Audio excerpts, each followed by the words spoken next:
After the alpha I put through college got accepted, I caught my husband kissing his secretary. Then the mistress showed up at my door to taunt me. You're a defective omega who can't even breed. You have no right to hoard an A-list alpha. I calmly took my settlement money and walked away, ready to restart my life. 3 years later, my ex-husband and I were both invited to a corporate gala at Berkeley. By then, I had become the new face of the industry. His company, however, was teetering on the brink of bankruptcy. Naturally, he had divorced me decisively back then. Now, he was using dirty tricks to lure me back, trying to force a reconciliation. I ended up having to hide in the school's abandoned equipment room. In that dark, damp room, a top-tier alpha latched onto my scent glands. The poor student I once sponsored held me tight in his arms, carefully injecting his pheromones to break my fever. Ethan, I've wanted to do this for 3 years. 3 years after divorcing Julian Pierce, we crossed paths again at the university gala. Amidst the clinking of glasses and social maneuvering, he sidled up to me, humbling himself enough to pour my champagne personally. Ethan, it's been a long time. I didn't even lift my eyelids. I just threw back the drink in my glass. During the 7 years we were together, I learned exactly who he was. A businessman who put profit above all else. Calculated and cold. Rumors were flying around the circle that his capital chain had snapped. He was desperate for investors to keep the lights on. I happened to control the resources he needed. His decisive divorce back then and his sudden desire to reconcile now were blatantly obvious. It was disgusting. I know you still blame me. Julian leaned in closer. Give me one more chance.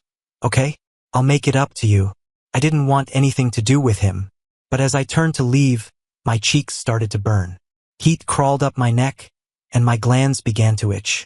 Something was very wrong with my body. I looked up at Julian. A gleam of triumph flashed in his eyes as he reached out to steady me. Ethan, are you feeling okay? Let me take you somewhere to rest. I realized it instantly. The drink was spiked. Let go of me. I violently shook off his hand. Forcing my weak legs to move, I flashed a polite smile at the guests glancing our way. Excuse me, everyone. Something came up. I have to step away. I'll go with you. Julian grabbed my forearm. I wrenched free and sprinted out of the banquet hall. Behind me, the rapid thud of footsteps told me he was close. The corridor was empty except for a few scattered college volunteers. I wanted to ask for help, but I was afraid of dragging them into my mess. Panicked and desperate to shake Julian, I ducked into a restroom and locked the door tight. Julian's shouts came from the hallway, begging me to come out. I strained my voice to scream back, "Get the hell away from me." Just as the words left my mouth, I heard the heavy, muffled sound of a collision. Then Julian's angry roar. "Do you walk with your eyes closed?" "I'm sorry, sir. Please come with me to the changing room. I'll compensate you for the suit." It was a student volunteer, but the voice sounded strangely familiar. Julian cursed under his breath and walked away. Once his footsteps faded, I finally let out a breath and leaned against the door panel. But my glands were getting hotter. My omega pheromones were leaking out uncontrollably. It was the onset of a heat cycle. I was wearing a suit for the gala and hadn't brought any suppressants. My heart sank. Julian's tactic was incredibly dirty. The room was full of industry titans and media reporters. If I were caught going into heat in public, and he swooped in to save me, he could easily spin the narrative to bind us together again. He'd use my company's reputation to secure investments for his own. The thought made my stomach turn. The heat intensified. My whole body felt like it was on fire. Afraid Julian might circle back, I gritted my teeth, went downstairs, and dove into a deserted equipment room in a corner of the building. I locked the door, collapsed onto a mat, and gasped for air. I dialed my assistant. "I'm in the old equipment room on the west side of the banquet hall. Bring suppressants. Hurry." I hung up and went limp on the mat. The room was dark and cold, but the fire inside me was uncontainable. My pheromones were spilling out. I could smell my own scent, a faint white tea aroma, filling the cramped space. It was getting thicker by the second. Just then, the lock clicked. I froze, holding my breath. It had been less than 2 minutes since I hung up. My assistant couldn't be here yet. Had Julian followed me? I blindly grabbed a shot put from the floor, ready to defend myself. Moonlight spilled in as the door opened. A tall, slender figure stood backlit in the doorway. I couldn't see his face, but I could sense his height. It wasn't Julian. Before I could ask who it was, I caught the scent of an alpha, a very faint lime. It was clean with a cool, premium undertone. Not the smell of an average alpha. I raced through the list of alphas I knew. None of them smelled like this. Cold sweat soaked me, and my body began to tremble uncontrollably. He didn't speak. He just followed my scent, approaching with footsteps so light it seemed he was afraid of startling me. The lime pheromones tentatively reached out, intertwining with my white tea scent. My tense body began to relax. Was he trying to soothe me? Subconsciously, I straightened up and leaned toward him, asking weakly, "Who are you?" He didn't answer. He just crouched down. His gaze seemed to fall on me, but the clouds shifted, obscuring the moonlight. Total darkness returned. Only the sound of our breathing drew closer. Then, he reached out a warm, large hand and carefully covered my wrist. I could feel it, he was trembling. The next second, a richer lime scent enveloped me. I lost all strength and, driven by instinct, leaned forward and collapsed into his arms. At that moment, I didn't care who he was. I just wanted to solve my heat. He clearly froze for a second, but quickly raised his arms to hold me steady. My heat had reached its peak. The pheromones he was releasing weren't enough. They couldn't fill the churning desire inside me. I buried my face in the crook of his neck and mumbled incoherently, "Give me more. It's not enough." As soon as I spoke, a sharp sting pricked my glands. I shuddered. His canines had pierced the skin. The top-tier alpha lime pheromones tangled with my white tea, surging into my body in massive waves. It shocked a groan out of me. I couldn't help but open my mouth and bite down on his ear. He let out a low grunt but didn't push me away. Instead, he poured even more pheromones into me. It was too much. I felt like I was going to explode. My consciousness faded. I went limp in his arms, barely catching his whispered words. "Ethan, I've wanted to do this for 3 years." I was startled awake by the vibration of my phone in the early morning. Instinctively, I tapped answer and asked in a hoarse voice, "Hello? Who is it? Mr. Hayes, is this a good time?" It was my assistant. I hummed a response and rolled over. That's when I realized I wasn't on the cold mat in the equipment room. I was in a soft hotel bed. The space beside me had clearly been slept in, but when I sat up and looked around, the room was empty. "Mr. Hayes?" My assistant's voice pulled me back to reality. I rubbed my temples. My brain was a chaotic mess. "Did you take me to the hotel yesterday?" My assistant paused. "Sir, when I went looking for you last night, you were already gone. When I called, you said you didn't need me anymore." The hand holding my phone froze. My memory of last night was fragmented. If I remembered anything, it was that it felt good. "What's the matter?" I asked, suppressing the strange feeling in my chest. My assistant let out a sigh of relief.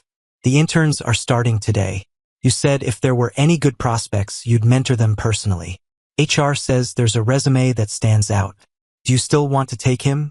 I stared at the ceiling, spacing out. I was 35 this year. Age was catching up with me, and I felt increasingly drained. Mentoring someone was actually my general manager, Zach's idea. He claimed young alphas had vigorous energy and that being around them would keep me young. At the time, I joked along with him. "Fine, when you pick a good one, send him over." I didn't expect him to actually follow through. "Got it. I'll be at the office in a bit." I hung up and propped myself up. The tip of my nose was still lingering with a faint scent of lime. It was subtle but incredibly alluring. It made my whole body feel at ease. My glands ached. I reached back to touch my neck. When my fingers brushed the skin, I could faintly sense the alpha pheromones locked inside. My heart sank. It was a temporary mark. I desperately searched my brain for fragments of last night, trying to identify the owner of the lime scent.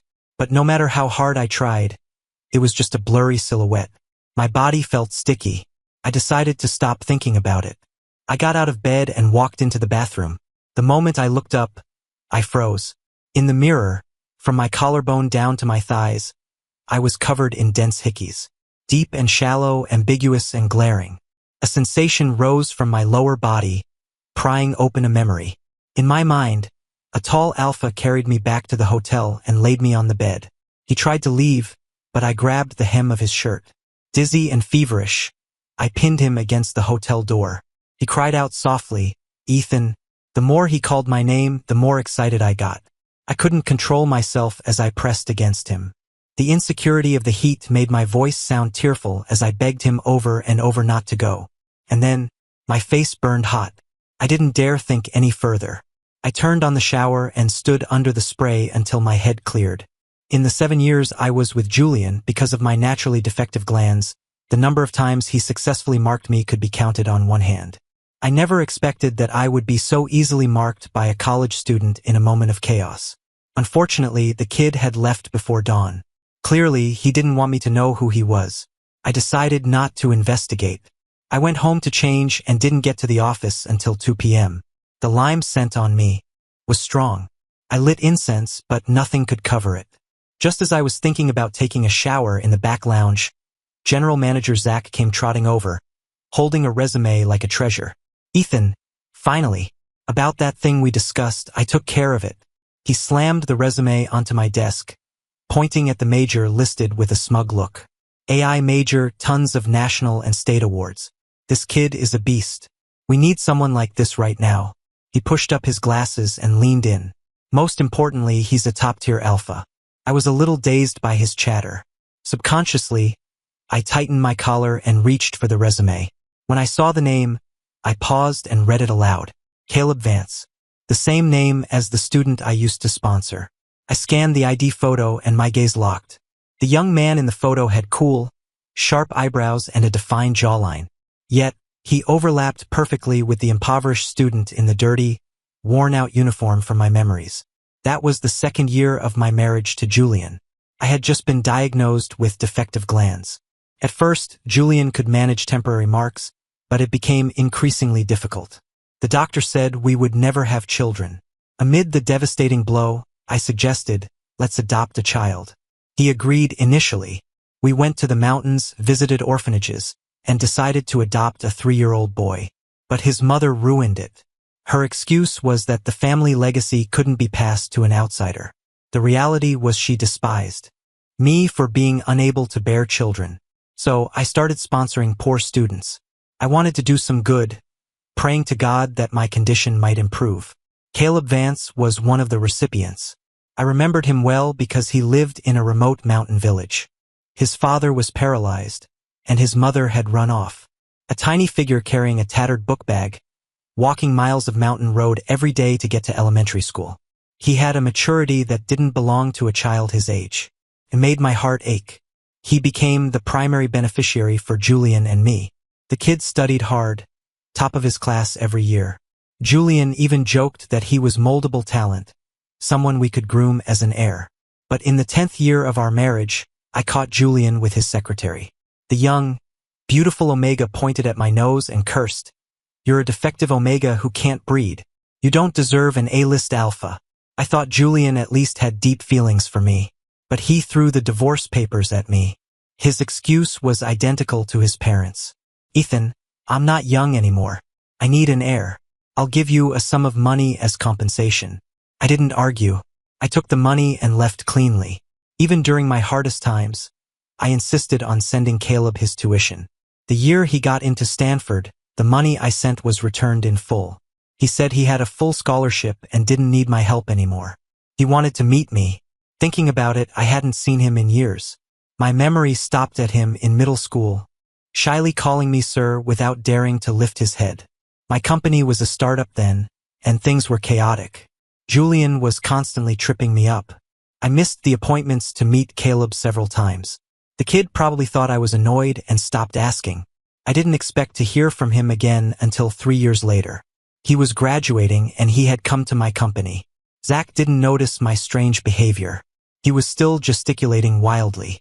"Look at his school, Stanford, same as you." I interviewed him personally. Smart as a whip, energetic. He's over 6 feet tall. Imagine taking him to client dinners. Just having him stand next to you brings prestige to the company. I rolled my eyes at him and dropped the resume on the desk. "You're the general manager." Instead of figuring out how to increase efficiency, You're obsessing over this nonsense." He choked on his words, a flash of embarrassment crossing his face. He rubbed his nose and didn't argue. Suppressing the waves in my heart, I asked, "Where is he?" "Send him to my office." "The guy?" Zach rubbed his hands together and sat down. He went back to take an exam. "He can't come until tomorrow." Afraid I'd get angry, he winked cheekily. "But don't worry, Ethan. I watched him sign the contract. Tomorrow I'll have finance set up his benefits. I got him locked down, he can't run." I was speechless and waved my hand to shoo him away. But he didn't move. Instead, he wrinkled his nose and leaned closer to me. "Hey, Ethan," I smelled it as soon as I walked in. "What cologne are you wearing today?" "Lime. It smells pretty good." My heart jumped, and I instinctively leaned back. The glands at the back of my neck grew hot. I couldn't tell the truth. Just some foreign brand I bought randomly. "Go get back to work. Stop hovering." Zach's eyes instantly turned mischievous. His gaze swept over the back of my neck. Panicked, my tone became sharp. "Get out." Only then did he reluctantly withdraw his gaze, spreading his hands helplessly. All right, I'm going." His footsteps disappeared outside the office door. I finally let out a sigh of relief. A thin layer of sweat had broken out on my back. I looked at Caleb's photo on the resume. I didn't know why, but my heart was pounding in a chaotic rhythm. I was actually looking forward to meeting him. The next day, as soon as I got out of my car, my assistant ran over in a panic. Her face was pale. "Mr. Hayes, Julian is here. He's squatting in your office and refuses to leave." I pinched the bridge of my nose. My good mood was ruined. I could guess Julian's intentions with my toes. His plot failed last time, so now he was ready to tear off the mask. I didn't need to play nice anymore. "Call security. Tell them to bring gear and follow me upstairs." I dropped the order and headed for the elevator. My assistant scrambled to relay the message. I went up. The moment I pushed open the office door, I saw Julian sprawled in my leather executive chair.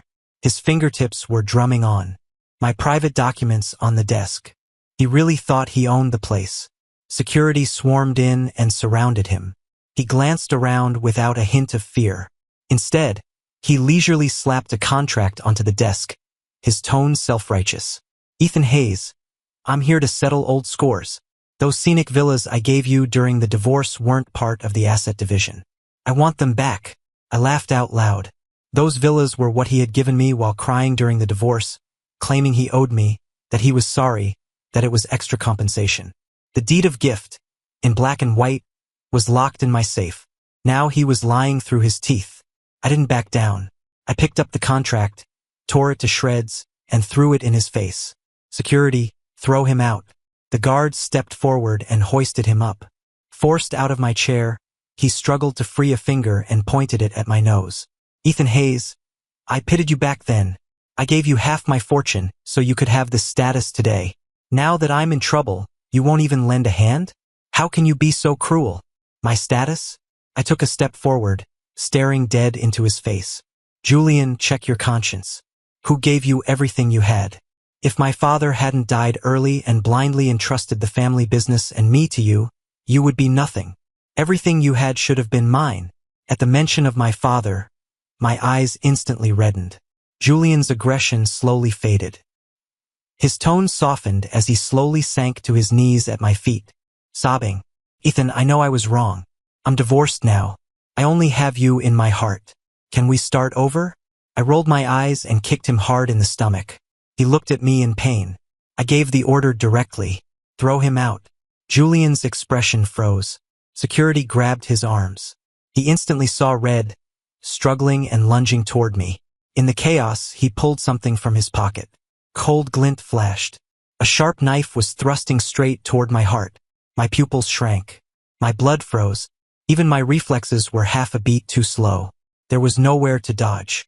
Suddenly, a figure slammed into me from behind, shielding my body. The blade sliced through fabric. My eyes widened. A tall alpha was gripping Julian's wrist, stopping him from making another move. But his arm was cut. Ignoring the pain, he whispered to me, "Sir, Mr. Hayes, are you okay?" I shook my head. Only then did I realize the person in front of me was Caleb Vance. Security pinned Julian to the ground. He struggled and screamed at me, Ethan Hayes, just you wait. This isn't over. They dragged him out. My assistant finally snapped out of it, yelling I'm calling the police. As she chased after them, the noisy office fell silent. Only the heavy breathing of Caleb and me remained. My mind was blank, but I stumbled forward to grab his injured hand. The cut looked about 5 inches long. Fortunately, it wasn't too deep. It just needed dressing. I frowned. I hadn't seen him in years, and our first meeting involved him taking a knife for me. Sit down. I'll get the first aid kit to clean and bandage that. He nodded blankly, then quickly shook his head, hiding his injured arm behind his back. It's fine, Mr. Hayes. Just a scratch. It doesn't hurt. Caleb couldn't win against me. He obediently stayed to let me apply the medicine. I dug out iodine and gauze from the kit. I heard a very faint intake of breath behind me. Turning around, I saw he had already taken off his blood-stained shirt, revealing a gray thermal tank top underneath. I walked over with the iodine. My gaze couldn't help but drift downward. His back and shoulder muscles were broad. Not the kind sculpted in a gym, but solid, practical muscle. Full of wild energy. My Adam's apple bobbed involuntarily. Caleb seemed to sense my pause. His shoulders stiffened, and he buried his head lower. A flush rose on his wheat-colored skin. Turn a bit, I can't reach. I forced my voice to be steady. The cotton swab pressed against the wound. As it wiped across, the muscles in his arm instantly tightened, his breathing growing heavier. Did I hurt you? I slowed my movements. He shook his head. Occasionally, my fingertips brushed his skin, and each time I could feel his body tremble. Zach was right. Young alphas really did have too much energy. It was making me feel flustered. After applying the medicine, I wrapped his wound with gauze and tied a bow. Done. As I looked up, my eyes were drawn to a faint brown mark on his ear. The shape was strange. Didn't look like a birthmark. It looked like a bite mark. My brain buzzed. The chaotic images of the equipment room from 2 nights ago came rushing back. I remembered the alpha I held. I was panicked back then, and in my memory I had bitten his ear. That location. It matched the mark on Caleb exactly. My heart contracted sharply. The gauze in my hand fell to the floor. Caleb noticed my stare. He picked up the gauze, awkwardly raised his hand, and gently rubbed the mark. His voice was low as he explained, the other day, I was feeding a stray cat. It was in heat and unstable. It bit me by accident. The words were like a sedative, instantly relaxing me. Right. That night was the university gala at Berkeley. He was a student at Stanford. The schools were across the bay from each other. How could it be him? I packed up the kit and asked, did you get a shot? Cat bites need a rabies vaccine, and you need a tetanus shot for today's wound. He shook his head. The red on the tips of his ears hadn't faded. No, I forgot. I frowned and glanced at my schedule. I don't have much going on this afternoon. I'll take you to get the shots. Caleb pressed his lips together, looking conflicted. His throat moved as if he wanted to say something. Finally, he just looked at me and gave a low hum. Okay. Thank you, Mr. Hayes. I packed up the medicine box. Out of the corner of my eye, I caught him stealing glances at me. When our eyes met, he quickly looked away. But the red on his ears seemed even more obvious than before. I took Caleb to the community clinic. The doctor pinched his ear, looked at it again and again, brows furrowed. Suddenly, he looked up and asked, you said a cat bit this? Caleb was wearing a hoodie I had just bought him. He looked every bit the student. He was gripping the hem of his shirt tight, nodding as if bracing himself. Yeah, really. A cat. The doctor pushed up his glasses, looking offended that his expertise was being questioned. He leaned in closer to examine it. Finally, he muttered, that's definitely not a cat bite. Cat teeth are sharp and thin. The edges of this mark are too blunt. He pressed the skin around it. Good thing the skin didn't break. No bleeding, so no problem. No shot needed. Suspicion bloomed in my heart. I couldn't help but press. Then what does it look like to you? The doctor straightened up, glancing between Caleb and me. His tone was certain. If you ask me, that's a human bite. Human? I froze, about to ask for details, when my phone rang at the worst possible moment. I patted Caleb on the shoulder. Listen to the doctor. I have to take this. He nodded. I stood at the door and pressed answer. My assistant's helpless voice came through. Mr. Hayes, we showed the surveillance to the police, but the injury doesn't constitute serious bodily harm. The police said we have to settle it privately. Understood. You've worked hard on this. I'll handle the rest. After a few pleasantries, I hung up. Just as I turned around, I saw Caleb walking out of the treatment room, holding a cotton ball to his right arm. Done. Let's go back. I forced a smile. He nodded and walked beside me, but I couldn't suppress the doubt in my heart. The doctor said that was a human bite. What actually happened? I looked at him. I kept feeling similarities between him and the alpha from that night, but I didn't dare jump to conclusions. After all, he looked so well behaved. That alpha, on the other hand, was quite aggressive. Caleb's footsteps stopped abruptly. He lowered his eyes, mumbling for a long time before squeezing a sentence out of his throat. Actually, my omega bit me. I stopped walking, shocked. You have an omega? His cheeks burned red, and the tips of his ears looked ready to bleed. The bite mark became even more visible due to the rush of blood. Yeah, I guess. My mouth twitched as I asked, someone from your school? He kept his head down, fingers rubbing his ear, voice mosquito quiet. Sort of. I nodded awkwardly. The vague suspicion in my heart dissipated, replaced by a sense of embarrassment. I didn't say anything else, just patted his shoulder. Treat them well. He gave a muffled mm and got into the car with me. The drive was silent. I focused on driving, but I couldn't help stealing glances at the person beside me. Caleb kept his eyes down. The profile of his face was clean and bright. He kept overlapping with the tall alpha in my memory, making my heart flutter. But the moment I remembered he already had an omega, I immediately killed the thought. When we got to the company, I practically fled the car. I got into the elevator ahead of him. At 3 p.m., the elevator was empty except for us. I opened my mouth slowly, wanting to ask what his pheromone scent was. But at the next floor, Leo, the head of the tech department, got on. I swallowed my words. Mr. Hayes. Leo greeted me, glanced at Caleb and said nothing more.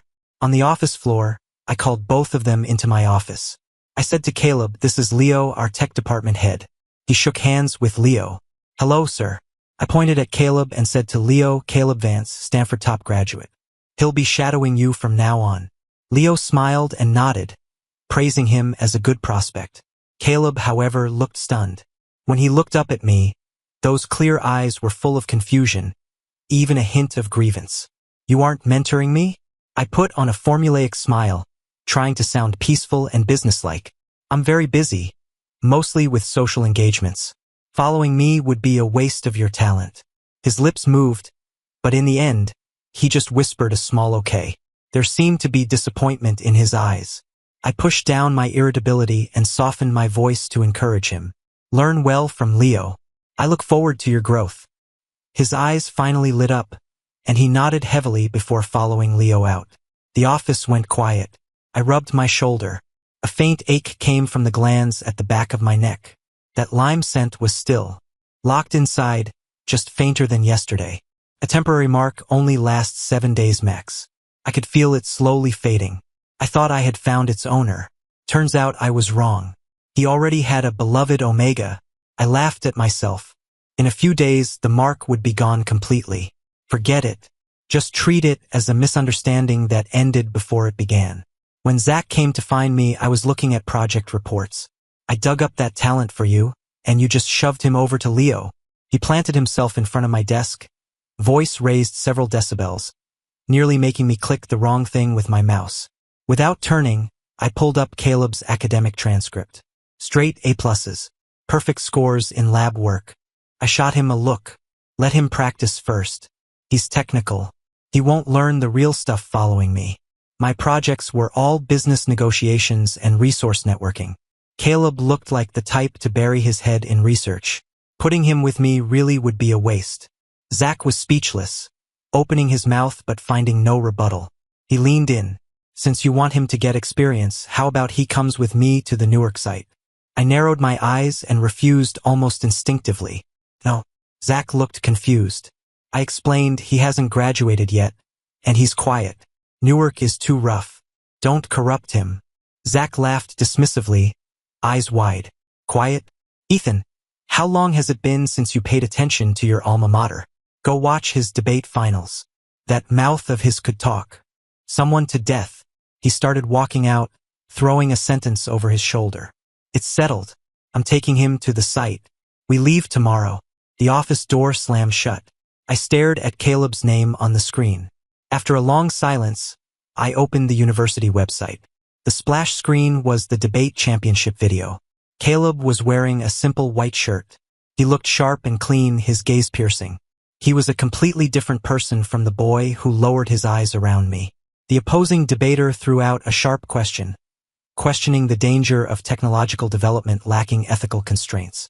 The audience murmured in agreement, but Caleb just raised his eyes slightly. His gaze was clear and sharp. The corner of his mouth even held a hint of dismissive arrogance. My opponent is confusing a concept. His voice was clear and steady, brooking no doubt. The essence of technological development is to drive the progress of human civilization. Ethical norms are products that improve alongside technology, not shackles that precede it. He didn't speak fast, but every word hit the mark. He logically listed how technological breakthroughs in the 3 industrial revolutions reshaped ethical systems.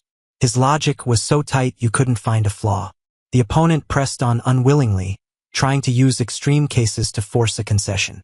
Caleb just adjusted the microphone. He looked down at him. His tone suddenly rose. Because nuclear energy carries potential risks. Should we abandon research into nuclear fusion? Because AI might bring ethical dilemmas. Should we strangle the infinite possibilities it brings to medicine and education? His voice resonated, carrying the unique sharpness and confidence of youth. Applause erupted from the audience. Even the professors on the judges' panel nodded in praise. I looked at the composed Caleb in the video, then thought of the one who blushed at everything and stumbled over his words in front of me. I couldn't help but laugh. So he had this side to him. I felt better about him going to the Newark project with Zach. The next day, Zach called me while I was looking at blueprints for the viaduct project in my office. Ethan, I think my leg is busted. The project? I rubbed my brow and cut him off. I know. I'll go. He picked a hell of a time to fall. The Newark project was the priority this year. I didn't trust anyone but him with it. I had to go personally. At 10 p.m., I called Caleb. Zach has an issue. I'm going to oversee the site tomorrow. I leaned back in my chair, tapping the desk. If you don't want to go, you don't have to. Stay and learn from Leo. The line was silent for 2 seconds. Then came his urgent voice. I'll go. I want to follow you. I couldn't help a low chuckle. I suddenly felt much lighter. Okay. I raised an eyebrow. Then we go together tomorrow. I paused, then added, you can talk to me like that usually, too.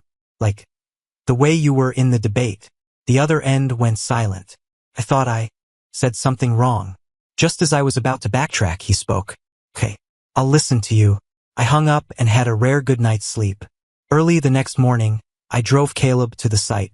Although the project was technically in Newark, it was in the outskirts. As soon as we arrived, Caleb proactively went to coordinate with the site manager. He was open and confident, which surprised me. In one morning, he had the preliminary prep work sorted out perfectly. Several veteran engineers nodded in praise. He didn't shy away, accepting it graciously. When he turned to look at me, his eyes held a hint of seeking approval. I laughed, walked over, and patted his back. Good job. His ears turned slightly red. He replied okay, and went back to work. I went to the dorms to handle work. The accommodation conditions in the countryside were really subpar. However, out of respect for me being the CEO, the project team cleared a separate room for me. In the evening, I toured the construction site. From a distance, I saw Caleb still talking to the workers. It was December. He was wearing only a thin shirt. Sweat dripped down his jawline. He was gesturing with tools. Because of the exertion, the muscles in his arms were tight, glowing with a flushed red. When the wind blew, he shivered. I frowned and called him to the door of my room. Did they put you in the 6-person bunk room? He nodded. It's fine, Mr. Hayes. I'm used to it. I glanced at the tip of his nose, red from the cold. Come in. My room has 2 small beds pushed together. If you don't mind, move in here. As I said it, even I felt awkward. An Omega inviting an Alpha to live together. It didn't look like simple kindness. But his eyes lit up, and he agreed immediately. Okay, thank you, Mr. Hayes. He turned and ran toward his dorm to get his luggage, as if afraid I'd change my mind. I smiled and shook my head, turning back into the room to move the beds. After all, Alphas and Omegas are different. It was better to sleep apart. But sitting in an office for years gave me a bad back. I had just moved the bed 6 inches when I groaned in pain. My legs went soft and I nearly fell. Fortunately, Caleb returned in time. A strong arm caught me by the waist. Mr. Hayes, are you okay? He rushed in, bringing a gust of wind. The wind carried a trace of cool lime pheromones, drifting past my nose. I froze. This scent. It was identical to the Alpha from that night. Instinctively, I leaned in, wanting to smell it more clearly. But he had already moved to the other side, bending down to help me move the bed. I stood there, staring at his capable back. Before I could recover, he had already moved the bed. Mr. Hayes, is this okay? I suppressed the strange feeling in my heart and nodded. I thought the temporary mark was ending, causing me to hallucinate. He wiped the sweat from his forehead and asked, Mr. Hayes, do you need to shower? Conditions at the site were poor. The dorms were makeshift structures of metal and cement. To bathe, you had to carry hot water and sponge off in the room. I hadn't sweated much today, so I didn't plan to wash. But Caleb had been running around all day and was covered in grime. He boiled water in the kettle, picked up a basin, and prepared to go outside. I was startled. Was this idiot going to wash outside? In this freezing weather, he'd catch his death. It's too cold outside. I stopped him, standing up to grab my coat. Wash inside. I'll go wait out there. Without waiting for his response, I pushed the door open and walked out. The wind poured into my collar, but I didn't feel cold, because the sound of splashing water coming from the room was like a hook, scratching at my heart. My mouth went dry, my glands itched faintly, and heat began to ripple through my body. I leaned against the wall, my back feeling the cold metal, barely suppressing the impulse I shouldn't be having. I don't know how long passed before the door opened. Caleb called me, looking a bit embarrassed. Mr. Hayes, I'm done. I didn't dare look at him and walked quickly into the room. Warm, humid steam hit my face. Mixed with it was that crisp lime scent. It was getting stronger. I stood frozen. This time, it really wasn't an illusion. I wanted to ask, but he had already sat on the bed. With his back to me, he lifted the quilt and lay down. The words stuck in my throat. I turned off the light, fumbled my way to the other bed in the dark, and lay down. The night was terrifyingly quiet. Only, the sound of 2 people breathing filled the room. I lay with my eyes open, staring at my phone screen, my mind a mess. That lime scent kept drifting over inadvertently. It was maddening. I don't know how much time passed. Couldn't hold it back. I whispered, "Are you asleep?" Almost as soon as I spoke, his voice came back. Not yet. My throat bobbed, and I gripped the sheets tight. The questions suppressed in my heart burst like a dam. I turned my head toward him and asked softly into the darkness, "Are your pheromones lime-scented?" After I asked, my heart pounded. Caleb slowly turned over and said something, but it was drowned out by a sudden explosion outside. I jumped. He was already out of bed, dressed, and turning on the lights. "I'll go see what happened." He strode out. Worried, I followed close behind. The workers had been woken by the blast, running out with coats draped over their shoulders. When I saw the scene, my pupils shrank. The viaduct, whose main structure had just been completed yesterday, had collapsed, and the perpetrator was sitting boldly on a nearby dirt mound, playing with a bundle of dynamite taped together. He laughed maniacally. "Ethan Hayes, long time no see." Julian's voice pierced the noise, sharp and grating. "A greeting gift. Do you like it?" Before I could speak, Caleb stepped in front of me, shielding me with his long arm. I had rushed out into the cold, and my head throbbed with dull pain. My vision wavered. Julian was a lunatic. After he made a scene at my company, his own company was investigated for tax evasion the next day and went straight into bankruptcy liquidation.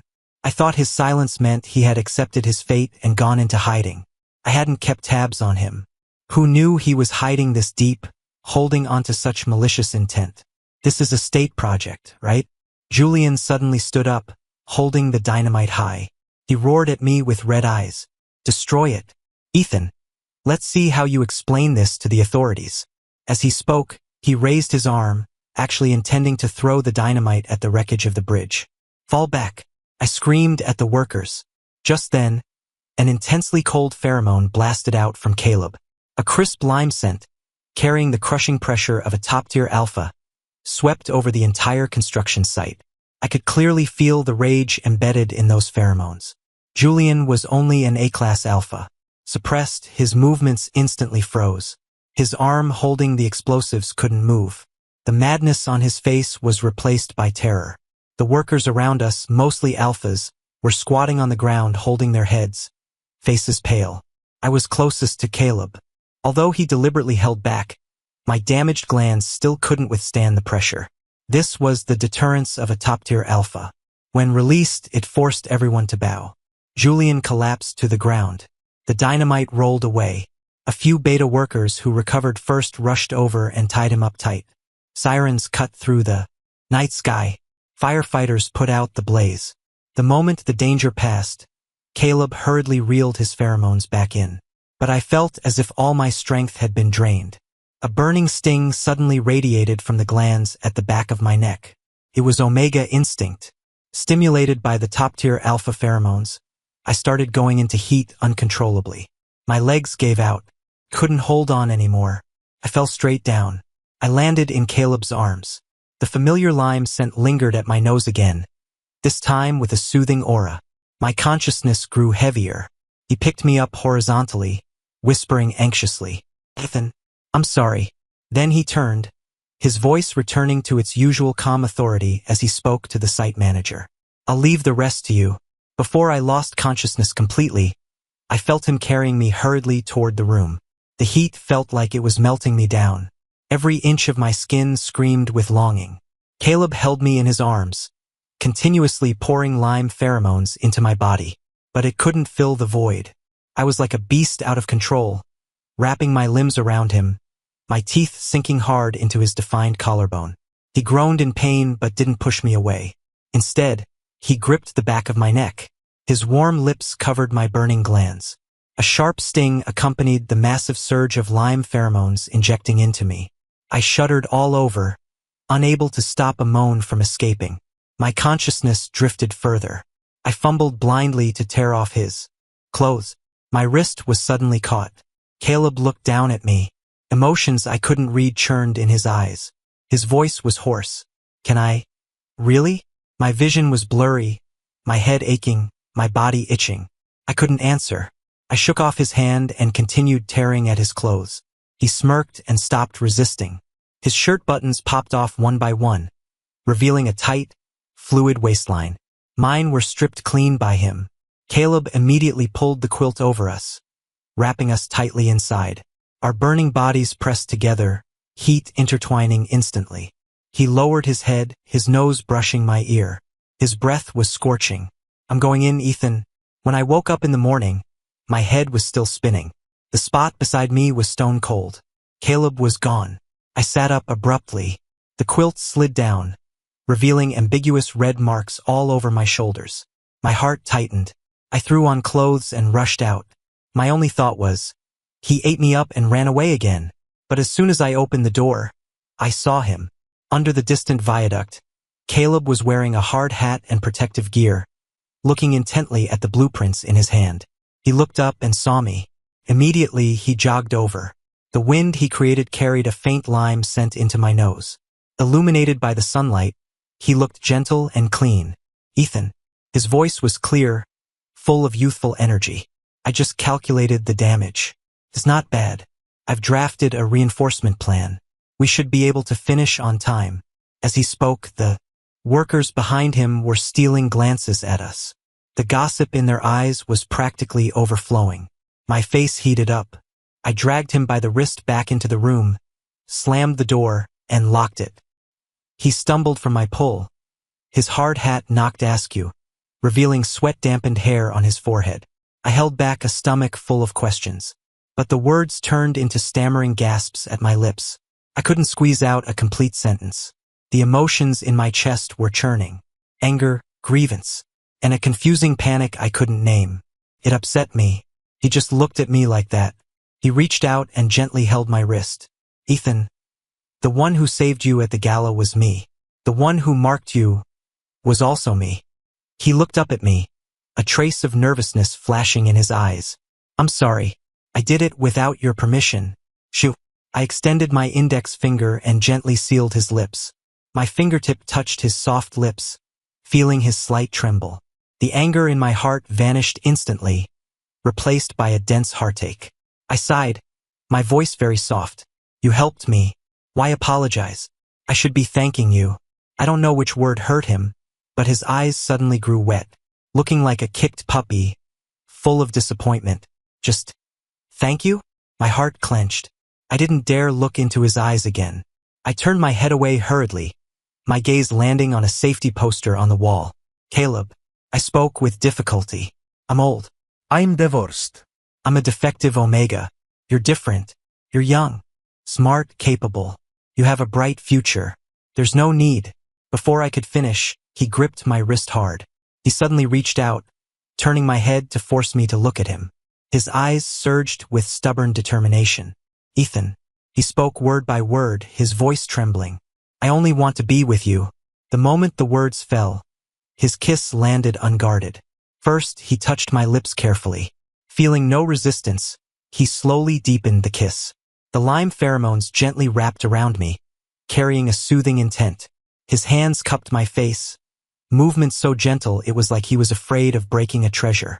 Our breath mingled, the air filled with ambiguity. After a long time, he slowly let go. My cheeks burned, my breathing a mess, but his eyes were red. A tear fell without warning, smashing onto the back of my hand. He slowly squatted down, kneeling in front of me. His forehead rested gently against my stomach, like a large dog submitting to its master. Ethan, don't reject me, okay? Looking at his pitiful state, my last line of defense collapsed. Couldn't bear it. I really couldn't. I slowly raised my hand and gently stroked his hair. Okay, I said firmly. I want you. Julian was sentenced to prison. The project was completed under Caleb's leadership. A year later, I was invited to his graduation party. We stood on the open lawn, watching the final fireworks show. When the first cluster of fireworks rushed into the night sky and exploded into sparks across the inky canvas, cheers erupted around us. I instinctively looked up, the brilliant light reflecting in my pupils. Beautiful. I hadn't watched fireworks in years. Ethan, make a wish. Caleb's voice rang in my ear. He stood beside me, wrapping me in his arms. I scoffed, my mouth disdainful. I'm too old for wishing on fireworks. It's childish. But I honestly closed my eyes. I didn't have any grand wishes. I just thought, let it be like this, just like this with the person beside me, watching fireworks, feeling the evening breeze year after year. Bang! Another cluster exploded overhead. Just as I was about to open my eyes, Caleb kissed my cheek. I snapped my eyes open, crashing into Caleb's smiling gaze. The cheers around us surged. Caleb didn't care at all. He just looked at me. His eyes held the fireworks filling the sky, and they held me. I couldn't help but hook the corner of my lips. I raised my hand and gently pinched his cheek. The breeze was gentle, the fireworks brilliant. I looked at the young man beside me, smiling so smugly. Suddenly, I felt it. My wish had already come true. He was right beside me, within reach.